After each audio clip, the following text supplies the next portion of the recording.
Kamusta yung burger mo? Sarap sobra. I mean, smells great, tastes great. Yeah, fantastic. Alam mo bang walang karne yan? Plant-based yan eh. Huh? Plant-based? Hindi lang yung lettuce sa kamatis? Wow. Yung patty? No meat. Wow. Ah, okay lang. The iX3 behind me, no engine.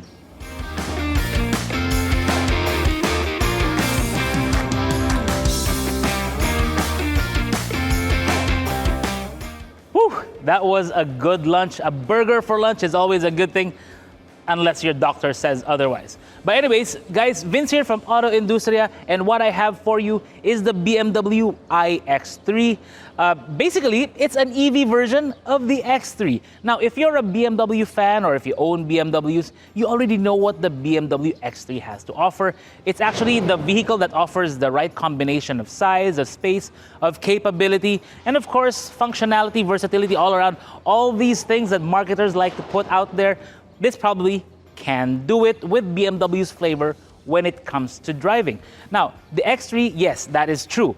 And it is one of the most popular models here in the Philippines. I would actually probably guess that it is the most popular, not just here, but all around the world. Correct me if I'm wrong on that one.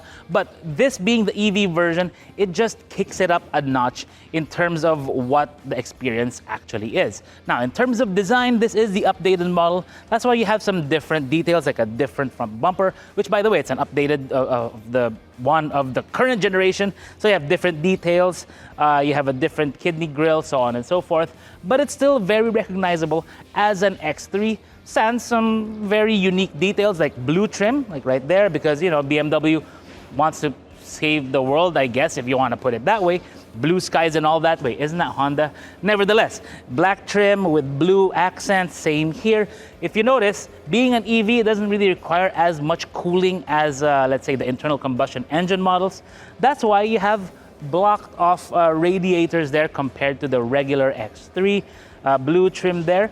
So yeah, really, it looks quite normal, and I think that's going to be a key thing for the X3 moving forward. Sorry, iX3. Now let's see what it has to offer you. If you don't spot the blue accents all around the vehicle, it's actually hard to tell this apart from a lot of X3 models because, again, it's based on that facelifted X3. That's why you have the new taillights, a little bit of difference right there. But also, what's different here? The wheels. Now, if you look at those wheels, those are 19s, by the way. They look a bit actually small for this one. But if you look at them, it's actually got covers on them. Not like a hubcap-ish thing. It's kind of weird. It's got an accent piece clipped onto the top of it, which makes it look unique. And also, it's riding on Advan tires. I mean, I've never heard of BMWs that use Advan tires. Let me know in the comments below. Now, to open the tailgate, you can use your key or press the button there.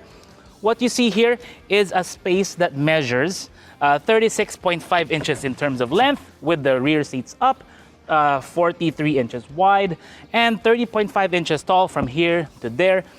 If you lift the board here, well, you can see that there's not much space there because there's something going on there. I'll show you later when I open the engine bay. You've got a tire repair kit here because, again, BMWs do not use spare tires. I think it's also supposed to have a mobile charger, but I don't see it here. Maybe it's back at a dealership. I'll check with them. This nut here, this is actually for the wheel because BMWs have a lock nut on the wheel, so, you know, to prevent theft, which isn't really that popular with BMWs here. I mean, nobody steals BMW wheels here. But if you want to fold down the rear seats, you can. Very, very easily with a touch of a button. Now, it may look like it's a 60-40 split, which is conventional for a lot of vehicles, but no, it's actually 40-20-40. The middle part can actually fold down on its own.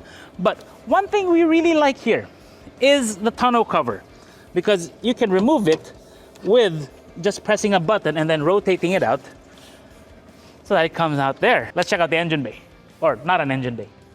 So the engine bay of the BMW iX3, well, it looks very, very neat, but make no mistake about it, there's really not much here. Let me show you. Once you lift this cover, it just clips into place. Well, you can see that all you really have in there is battery control unit of some sort, some piping for the coolant and all that stuff.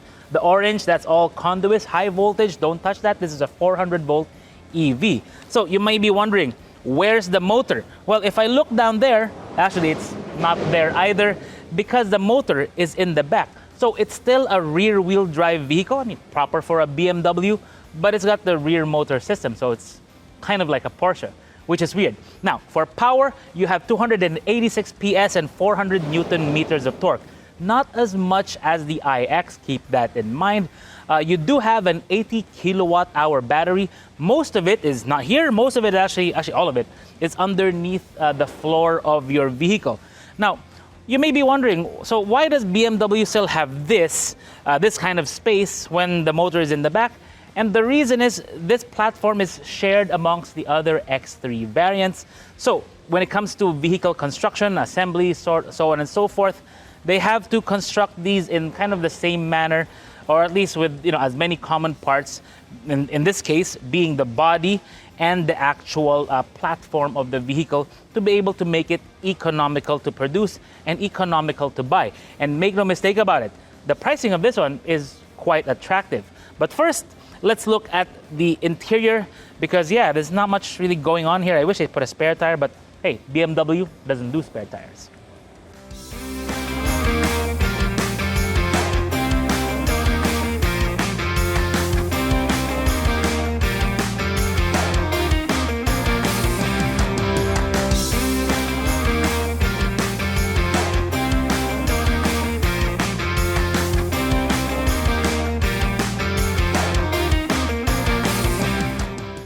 So the back seat of a car like the iX3 will undoubtedly be, having a lot of use.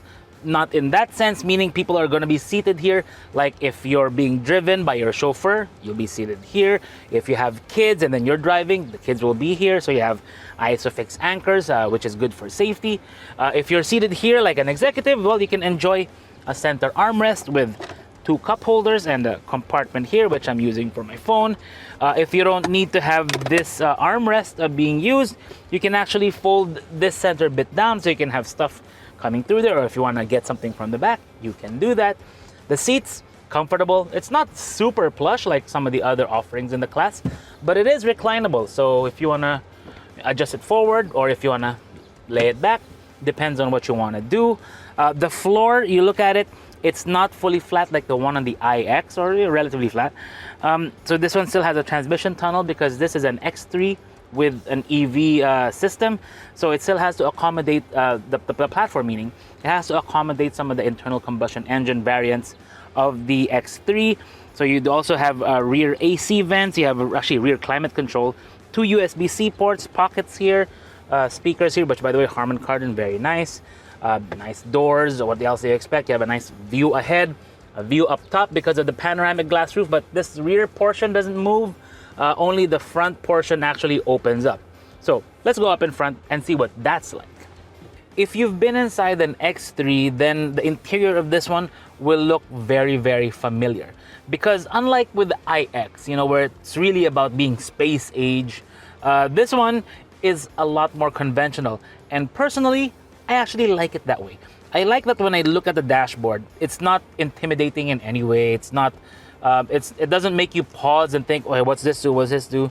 You just look around here. Okay, I've got steering wheel right here, of course, conventional controls, conventional shifter and control panel here for the systems of the screen. I mean, the screen itself is also very conventional, nothing really different about that.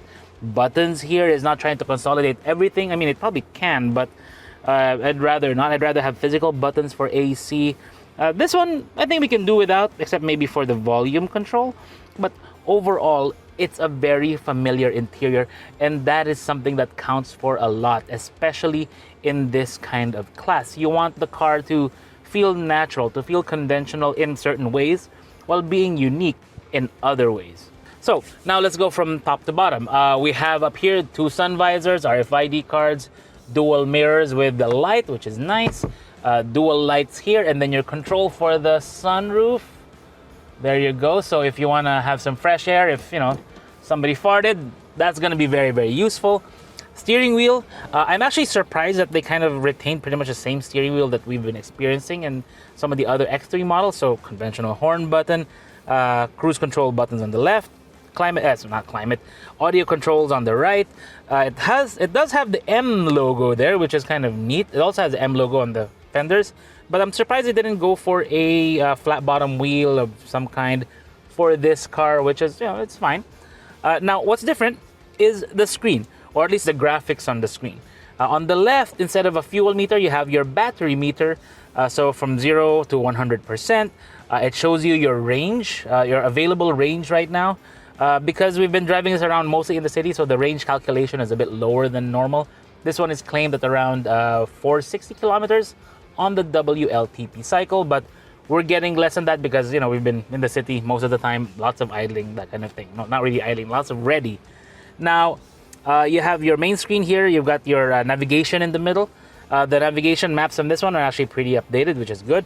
You also have your speedometer on the left with the digital readout, your transmission position or drive position on the right side, along with the power meter. So this power meter is actually what's important here, because you can see it has 0 to 100%.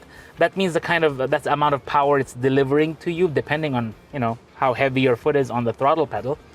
And then once you let go of the throttle, then it will kind of engine brake. It will try to recapture some of the energy it's expended from acceleration. So try to recapture some of that, and then that blue needle will go down to show how much it's recovering. So the lower it goes, the more it's recapturing, that kind of thing.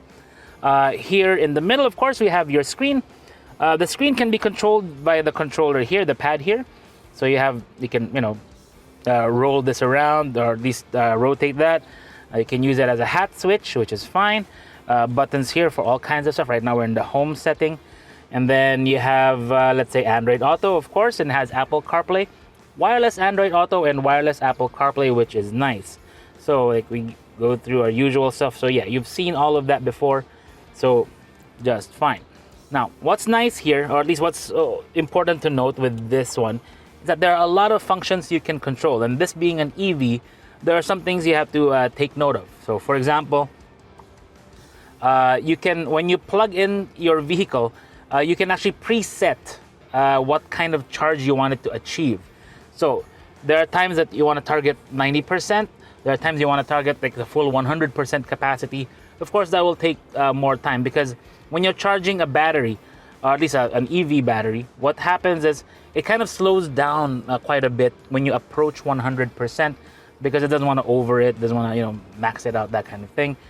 So the time consumed getting to that last little bit to the 100% is a bit more, depending on what charging system you're using.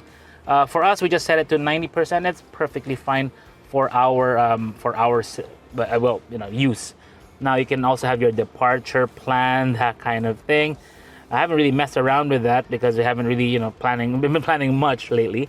But we can have different settings for how you're going to be charging, AC or DC.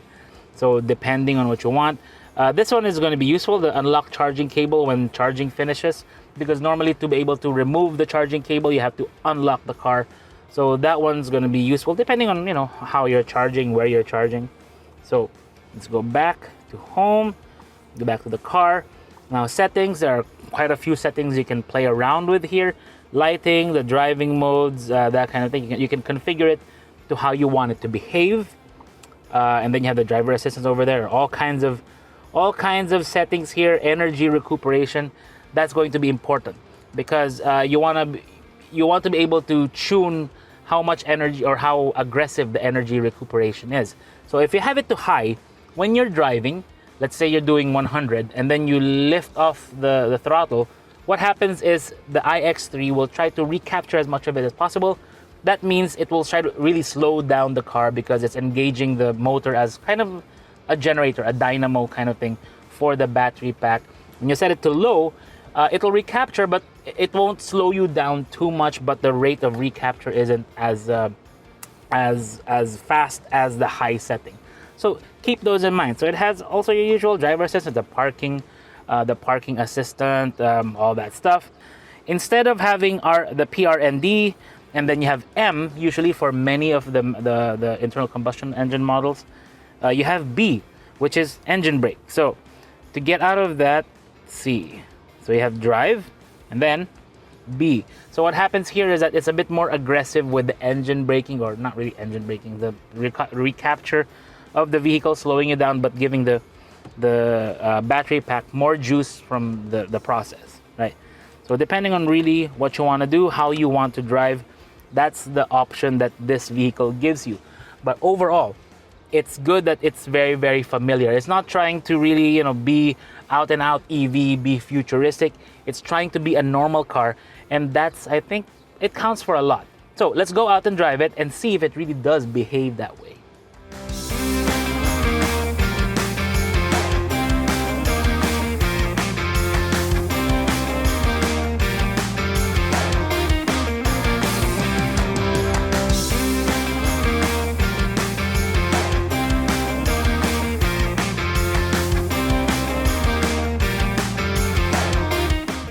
Now, many car makers all around the world have been criticized for taking too long to come up with EVs, unlike Tesla. And that's actually true, because a lot of car makers, they did have to take their time, because how they behave is they behave more like car makers. It takes engineering, it takes testing, it takes real work. You have to ensure that it lasts, and so on and so forth. Tesla, on the other hand, they behave more like a tech company. If anything, they probably are a tech company. And that in itself shows differences in terms of approach, because when a car maker approaches a new platform to engineer, they take their time. They have to make sure that everything works for the long haul, because it's not like just a device or a phone that you'll discard in 2 years. A car is something you live with for 5, maybe even 10 years, depending on the model. So that's why we have the BMW X3. Now, it took a while, but now it's here. And what it offers is a car approach to an EV, meaning it's car first. It offers you all the stuff that you want out of a car, but it just happens to be an EV. So when you walk in, it's normal. When you look at it, it's normal. When you drive it around, like just cruising around town, it feels normal. Of course, the throttle pedal is gonna feel a little different. The acceleration is gonna feel different. But if you're just cruising around like now, it's perfectly fine. It's comfortable, it's quiet, it's smooth. Like the way it's managing the bumps on EDSA is actually quite good, which is surprising. BMWs, we've become used to BMWs being very, very, not very good on the bumps, because they go for the sporty side of the spectrum. But this one, even though it is the way it is, it's actually behaving well. And most of the time I have it in comfort mode. Now, the thing that's really neat about this one is that it has music. It has some very deliberate tone added to it, because EVs can be very, very quiet. Actually, are very, very quiet. And the sound on this one has been tuned by Master Hans. And by that, I don't mean the feng shui guy. I mean, and I also don't mean Hans, Gruber. I mean Hans Zimmer. It's a bit of a gimmick, but when you listen to it from the outside, when it's passing you on the street, it sounds very different. It sounds very space age, very, very, Star Wars. I mean, he did do Star Wars music, right? Oh, no, wait, sorry, that was John Williams. Wrong guy. Now for the fuel consumption. Oh, wait, sorry, energy consumption. We can't use fuel consumption here. There's no fuel. In our time with it so far, we've been getting, in the city in particular, average speed of about 20. We're getting around 4 kilometers per kilowatt hour. So we'll do all the math of that to show you what we're actually coming up with, depending on where we are, what the average speed is. Because in any car, even with an internal combustion engine car, the speed really determines how efficient it's going to be, the average speed in particular. The slower you are, the worse the consumption, at least for ICE. In an EV, that's actually not the case. At least depending on how you're driving, because an EV is, given that the torque is so much down low, is that when you're driving it around, it's not you don't have to step on the accelerator so much to actually get going. Just a light prod to be able to get you going, because torque is so much down low. So that is the biggest difference of EVs. It's the ability of it to be able to cruise with very, very gentle throttle pressure. You don't have to step on it like an internal combustion engine car, because most of those cars, except for diesels, develop the max torque at a higher RPM. So you have to step on it more to get going more. This one, no, just a light prod, that's all you need to do. And once you actually want to go a little bit faster, well, it's gonna deliver a rather unique experience because torque is right there. Like for example now, whoa, you watch how my head gets pushed back into the seat. That's a sensation you get from an EV, especially this iX3. Of course, you do have 286 PS to, at your disposal and 400 Newton meters of torque. It's not as much as the iX. I mean, that's far more powerful, also significantly more expensive. The question here is, does it feel like a BMW? And the answer is actually yes. Drive it around, perfectly fine.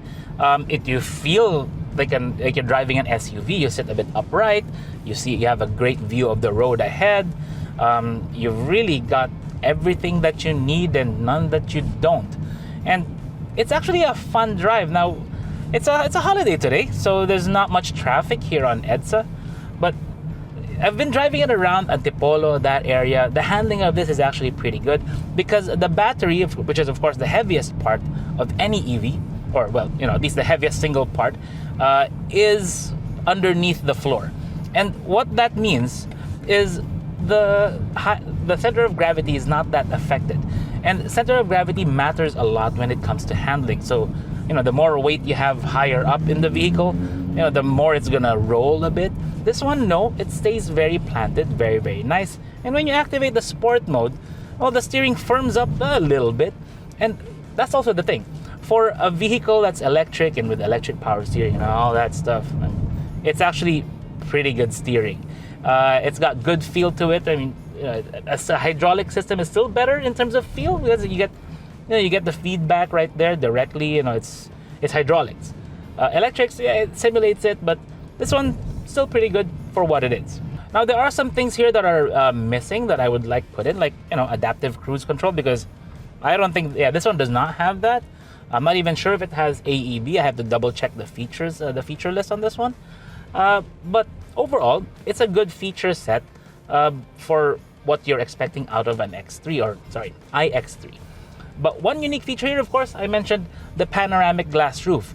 And normally we don't see that in BMWs here in the Philippines. And the reason for that is because there's something rather unique about this BMW apart from the drivetrain. And for that, let's go back to the warehouse so I can tell you about it.